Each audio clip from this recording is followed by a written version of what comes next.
Hello, Lake Washington School District families. My name is Jon Holmen, Superintendent in the Lake Washington School District.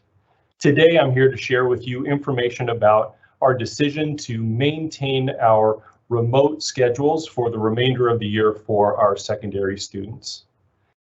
The secondary decision has been one of the hardest decisions of my career. The challenge truly lies with the complexity that there are many opposing views on this topic. Many people that adamantly oppose this decision, while there are people that are celebrating this decision. That makes it very complex and challenging for us as a community. I understand the impact both personally and professionally, but I also agree with many of the comments, the anger, the frustration that you are experiencing. You aren't wrong in how you feel and what you desire for your child. I have those same interests as a parent because this pandemic has been so impactful on our children. What I also know is that a single solution, a hybrid or no hybrid, is not about right or wrong. Both options have significant merit. Both options provide opportunity, and both options can provide much of what we're desiring for our children. My hope is that you will hear my desire to meet the needs of our secondary students and children. My hope is that you will take some time to consider that an alternative approach to this situation could also have benefit and merit for our children and their needs. I've received significant communication from our families over the last year. As I evaluate the most recent communication, consistent themes have arisen and are truly in alignment with our hopes and actions for this spring. Number one, we need to address the academic needs of our failing students. Students that aren't experiencing academic success right now truly need support so that they can be on track and receive the education and experience that they truly need to gain and receive credit and continue to be on track to graduate. Second, we need to address the social and peer connections that school offers. That is one of the things that a hybrid model truly does well, is it does provide that opportunity for students to be in school with peers. And the third thing is we need to address the experiences and opportunities for students to thrive.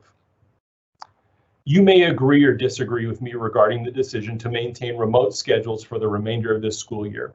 And I hope that you will lean into the opportunities and experiences that will be available to ensure that your child has the supports and experiences needed. A hybrid model would not resolve all of the concerns and interests families have voiced. It is a solution that does lead to resolve some of the issues, but there isn't a decision that actually provides the full array of benefits that any of us want for our children. In that, we are truly making a decision between flawed options and trying to create the best conditions for our students as we think about the remainder of this year and moving into the future. A few key points. The majority of secondary students in Lake Washington are not failing academically. But those students that are failing deserve a targeted intervention to achieve success. Failure and non-credit leads to devastating outcomes for our students. Many students that have indicated that they are struggling socially and emotionally. Those students that are struggling socially and emotionally deserve targeted intervention to ensure that they can move forward. Continued social and emotional distress has dire outcomes. Many students have indicated a lack of peer and or social connections. Those students needing peer and social connections deserve an opportunity to expand their meaningful connections, because we know that a lack of peer connection leads to loneliness and potentially antisocial outcomes. And finally, many students have not transitioned to the campus of their new school. This includes our current 6th and 9th grade students, but also need to consider the pending transition of our 8th and 12th grade students. Those students deserve those opportunities to transition with peers to their school or their post-secondary experience. Our decision isn't about not doing the work to implement a hybrid. It was a decision made to intentionally adopt a model that addresses the needs of our students, is more rapidly adopted, and allows our students to maintain the continuity of their academic program without loss of credit or class opportunities. Our decision isn't about not providing in-person experiences for students. We believe our plan provides opportunity to meet the real and varying needs of our adolescent and young adult students. The remainder of my presentation will provide further detail about our decision of adopting a targeted model versus a hybrid model to address the identified needs of our students. I, along with you, want my children to be able to go to school, to have a schedule in place, and to get back to something more familiar. I'm committed to our students and their experiences as we move forward throughout this spring.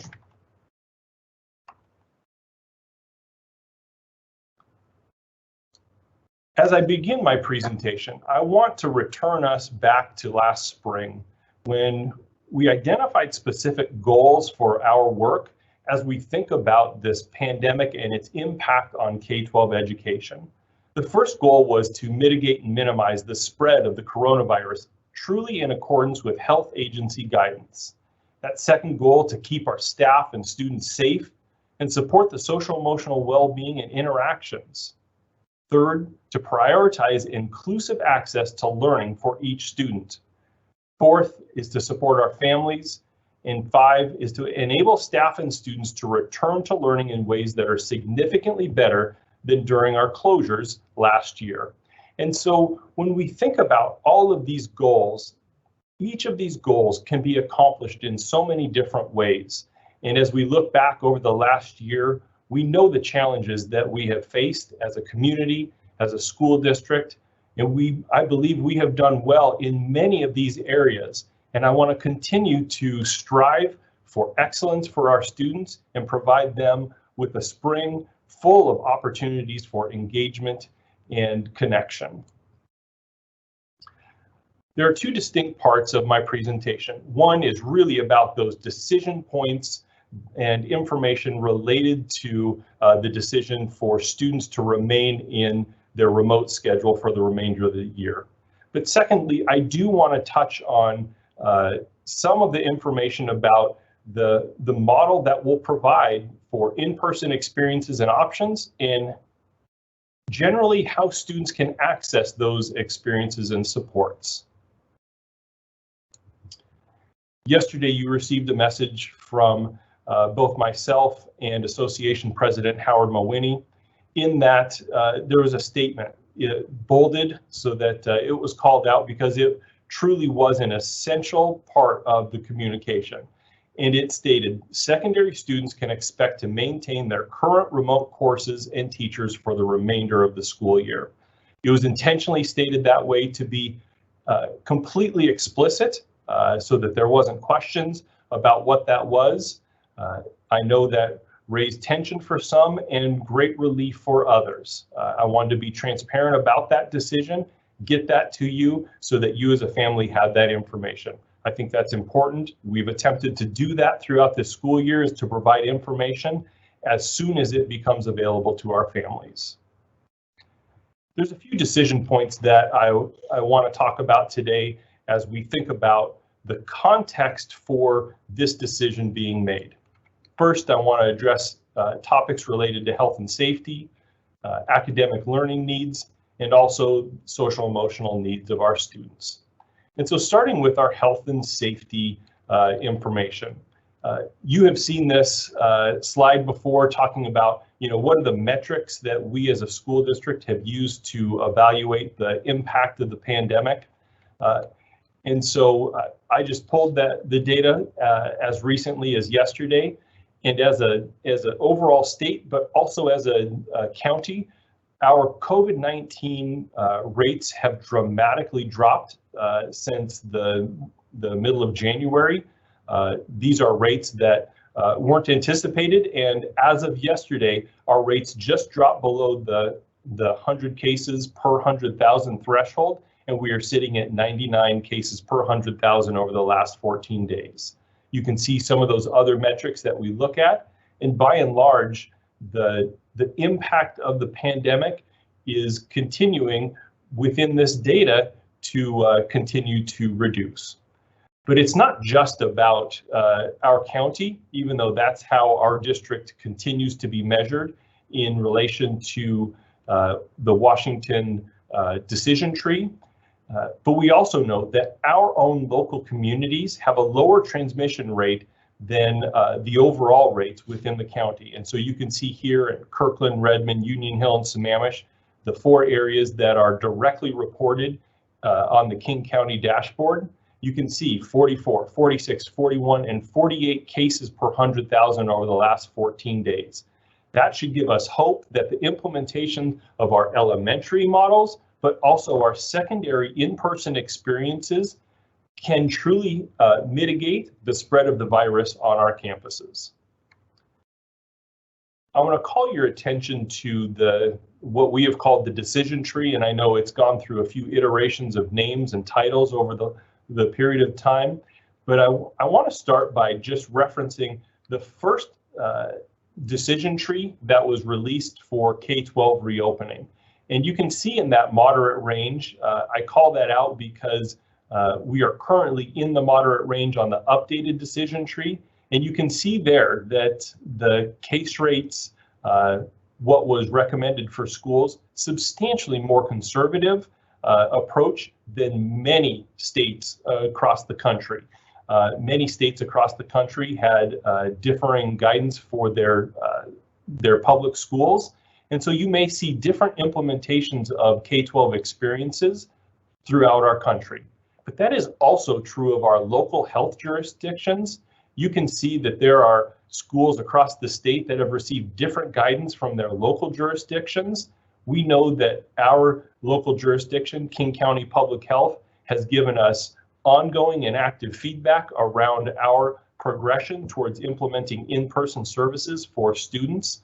And it truly has been in alignment with the decision tree, the former model, and then the current model. And so you can see the former model, moderate, really was case rates between 25 and 75 over the last 14 days. And so that's important to note, because then on December 16, this new decision tree was released. And the moderate range was between 50 and 350 cases per 100,000 over 14 days. And it updated the implementation for in-person learning services for all of K-12. And so it's important to note that substantial change that occurred just in December. It's also important to note that on December 16, 2020, when this updated decision tree was released, that our case rates here in King County were at 422 cases per 100,000 over the last 14 days. And since that time, we've had a rapid decline in the case rates. And so these are data that I have reported since the beginning of this school year. We continue to pay attention to these because regardless of the model we implement, whether it had been a complete true hybrid model or the provision of in-person learning services that we are moving forward with, we still have to pay attention to the health and safety data, because the health and safety requirements continue to be in place regardless of the in-person learning model that we select. And so just a couple of key features about any model that we implement for students coming onto campus. There is that attestation process that we are required to implement. That's temperature checking and the daily attestation to being asymptomatic in a list of symptoms, because we know if students are symptomatic or adults are symptomatic, that removing them from interaction with others allows us to mitigate the spread of the virus on our campuses. We know that in a secondary model, physical distancing throughout the campus is required, plans in place for that, and that is regardless of the model that is selected. Cohort student groups to the greatest extent possible, and cohorting is when students work to maintain interaction with the same group of students.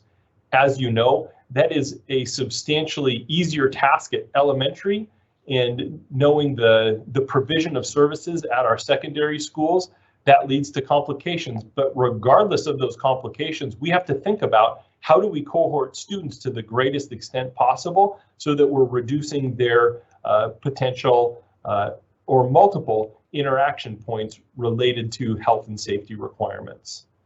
We have to reduce hallway congestion and cross contact to the greatest extent possible.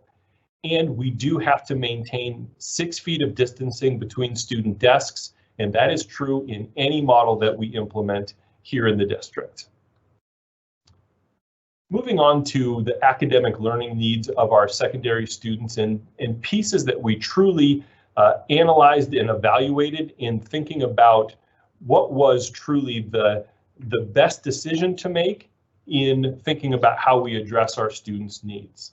And so when you think about a secondary academic program, we know that our secondary schools have a larger school size, their campuses are larger, but we also know that the class sizes are larger at our secondary schools. Cohorting, like I said previously, maintaining groups of students together, cohorting is not typical in our secondary schools. We also know that there are multiple transitions between classes, and we know that our teaching staff, they're certified based on content expertise. They are not certified to be able to teach any class at the secondary level. Those are pieces that we're thinking about when we're thinking about the academic program and the model we would plan for this spring. When we think about some of the features of a secondary program, it's about high school and college credit-bearing courses. We know all of our high school courses are credit-bearing, but we also know that our middle school students participate in high school credit courses such as algebra, geometry, and world languages. We know that those courses automatically roll up to their high school transcript, and that there are students that are counting on those credits to be part of their overall transcript and overall program of study. We know that in our secondary schools that there are learning pathways, that students are truly selecting coursework in alignment with their interests, desires, and pathways. But we also know that students are working towards graduation. Our core mission and fundamental purpose as a district is providing students with the supports to be able to graduate, because we know that allows them to launch into their future, make decisions for themselves about college placement, work placement, and whatnot. We also know that our middle schools have a 6-class period day. We know that our high schools have a 7-class period day. These are features of our secondary program that need to be considered in the models that we are thinking about. And so some of the implications and considerations, when we take all of that we know about our secondary schools, one of the pieces that we thought about and analyzed was the timing of change. When we think about creating a substantial modification, change, and possibly disruption in our students' experience, we also have to think about, is that change provide the benefit and value that it would create? And so we know that given this time of year, any change that would be made would only be for a short period of the school year. The second piece is around our student schedules. The majority, if not all of our students, would have a schedule change if we were to transition to a full hybrid type model. And just as an example, we know that over 40% of our kindergarten and first grade students had to change teachers in that transition. And that is with a single teacher and a single student versus 6 or 7 teachers at our middle and high schools with any given student. Those are things that for us created not just complexity, but a challenge for our students in them thinking about their course of study, their pathway of study, and their access to a schedule of need. That truly leads to student access to classes. We know that scheduling and the availability of staff to teach specific courses, as you think about staff needing to transition either to remote or in person, that there's the potential that students wouldn't have access to a specific class that they either truly want or need for their course of study and attainment of graduation. We have a goal of continuing to maintain students being on track to graduate. And so thinking about the classes that our students need is tremendously important. One of the things that you might be thinking is, well, there are other models out there for students to have access to their classes, such as a live look-in, so a camera set up in a classroom so that students can watch the class.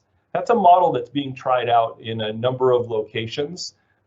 We continue to hear that while, yes, it provides a look into the class, what it isn't providing is what teachers can provide either in an in-person setting or in a remote class, such as students are experiencing right now. The teacher's ability to be able to respond to, course correct, adjust, meet the needs of students in those academic spaces is challenged when students are just participating as a viewer only. And so that was something that we also had to consider. We also know that when we are evaluating our models, we have to think about our staff ability and availability to teach in person versus remote. We know that when we go through any of these processes, we do have to take into consideration those staff and their needs who have been identified by the CDC as at increased risk. Those are staff members with specific medical diagnoses or implications that create more significant challenges related to the virus. And so those are pieces that we have to adjust to, which would also create challenges for student access to classes, student schedules. I've mentioned this a few times, but it is critically important that our students maintain their on track to graduate trajectory. We know that graduation from high school is truly a fundamental step in every student's life. It truly is that opportunity where doors are opening to their life, where they get to make decisions about going to college. They get to make decisions about attending a 2-year, 4-year, going into the military or trade school, or they could transition right into the workplace. But graduation truly is that critical point in time. And so for us, it is critically important that whatever model was selected, that we had the greatest ability to continue students' trajectory towards graduation. And finally, in these implications and considerations, we think about some of the spring impacts for our students. We think about testing and culminating assessments and projects that are very close to starting or have already started. We think about the projects that are going on, the events that students are participating in their classes, college applications. We know that we have over 2,500 students participating in AP classes. Those 2,500 students will take over 8,000 AP tests just in the next 6 weeks. So a transition to a new model would substantially impact students across the board for many, many reasons. For those and other reasons, we decided to make a different decision than implementing a hybrid model. And so while there may be some level of disagreement around some of the pieces, I hope it helps to explain that there truly was deep thinking around all of the implications and considerations needed to be able to make this decision. I also want to address the social and emotional needs of our students. By and large, I have heard from families over the last year that the social and emotional needs of their child was dramatically affected by the impact of, for some, isolation, loneliness, and things like that. But I've also heard from families that for some students, this has actually increased their social awareness, their emotional well-being. And so you think about the impact of the pandemic, and the experiences are across the board for so many across our district. And so, some students report, increased challenges versus increased benefit in a couple of different ways. We know that some students reported increased loneliness and isolation, while other students reported to us that they were excelling during this last year. We have students that have reported, an increase in anxiety and depression, while we had other students reporting to us that they had increased positive outlook and success during this last year. And we've also had students report poor social and peer relations, while others felt very positive and pro-social feelings. And so you can see the implications of the pandemic and everything that has gone into it has truly affected our students, our communities, and the adults in our community in so many different ways, and for some positive, while others negative. And we have to think about both of those experiences as we think about the model that we are moving forward with to implement. And so when I think about, what are we truly trying to accomplish over these next few months, it's really about seeking to meet the needs of our students. And when I think about the model we are implementing, it's truly a support model in lieu of a hybrid model. And so the work associated with this is equally as much as implementing a hybrid model. There's different complexities implementing a support model, and we are happy to do that work because providing access to our campuses and each other's peers is of critical importance right now. And so for us, it's about balancing the options, determining, what are those available options. Initially, it kind of feels like, there's really only two options. It's either in-person, learning or remote learning. I hope we found a balance in that, because I think we can accomplish great things for our students by maintaining their current schedule while elevating opportunities and experiences for students to truly connect with one another, have academic supports, and participate in things like clubs and activities and athletics that truly feed many of our students' experiences. The other piece is, what outcomes are we seeking for our students? It's important to identify, the outcomes and understand truly what are we trying to accomplish given this period of time. And then it's about evaluating which option provides the greatest opportunity to align with our outcomes. As you know, we made a decision to adopt a support model, and from everything we evaluated, we truly believe that that does provide the greatest opportunity to get great results for our students. So some of the goals related to our in-person experiences, our support model for this spring. One is to address the social, emotional, and mental health needs of our students.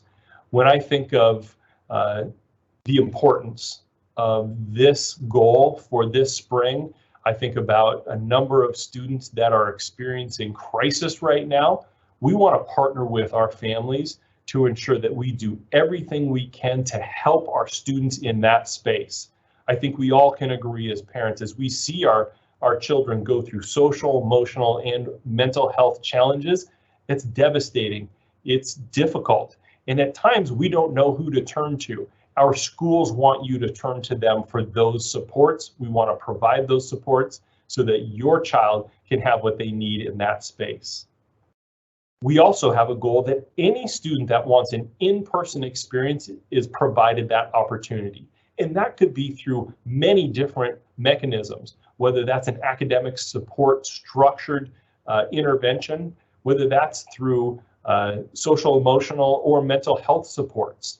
That could be through clubs and activities. That could be through athletics or some transition opportunities and experiences. All of those providing experience and opportunity for our children to make connections while also ensuring that any of those experiences are in alignment with the highest of health and safety standards. The third is ensuring that students that are struggling academically, social, emotionally, or organizationally are provided the necessary in-person support. It is critically important for those students that are experiencing struggle or failure that we address those, and that students have the opportunity to participate in their clubs, activities, and athletics. I'm pleased to see that starting in early January with our high school athletes, they were offered the opportunity for athletic training. We had over 1,600 students take us up on that option. Those students were out on our fields in small cohort groups in the pouring rain, participating in training activities. Part of that is about the passion for their sport, but we know the other piece of that for our students is the fact that they wanted to be with one another. But we were able to do that with the highest of health and safety standards in order to mitigate the spread of the virus. We know that clubs and activities, that those are places where students truly are able to address their passions, their interests, connect with and talk with others that have similar passions and interests around those same topics. Our sporting programs at the high school level, we had football start just this week, and then next week we will start other sports as we roll through all of our seasons. Our middle schools are planning athletic opportunities for our middle school students so that all of our students can find their place in this experience this spring. One of the questions I know that families have is, well, how will a student enter into these in-person experiences? And so I briefly want to talk about that. Please know this is work still being done, actively being worked on, because that is a critical part of all of this. And one of the reasons we believe that the model we have selected, we can implement in a rapid manner versus potentially a longer runway. And so some in-person experiences will be for students to be invited in, and those are typically going to be students that are demonstrating needs in a variety of ways. For example, a student that is experiencing an academic failure, we have that information and we have that data. We're going to reach out to that student to connect with him or her to be able to place them in the right level of support that they need to come out of that failure or non-credit experience. And so that's one way that students will enter into these. Other experiences will be opt-in. Things, when I think about a transition activity, that would be an opt-in experience for our students. Or when you think about clubs, activities, and athletics, those are opt-in experiences that students can have and make decisions and choices for themselves. But students and families will receive explicit directions regarding in-person opportunities in the coming weeks. And students and families can anticipate receiving the joint communication that will be released from the district and LWEA, whom we are actively negotiating the working conditions related to this effort. I want to point out that in those negotiations, we view those as a partnership and a collaboration with our association partners. As we started this process about a week and a half ago, the bargaining team has approached the work with a heightened sense of urgency because we know it's critically important to get that work done so that we can move as quickly as possible to implementation. I thank them for their partnership in this and know that they are key in supporting our students.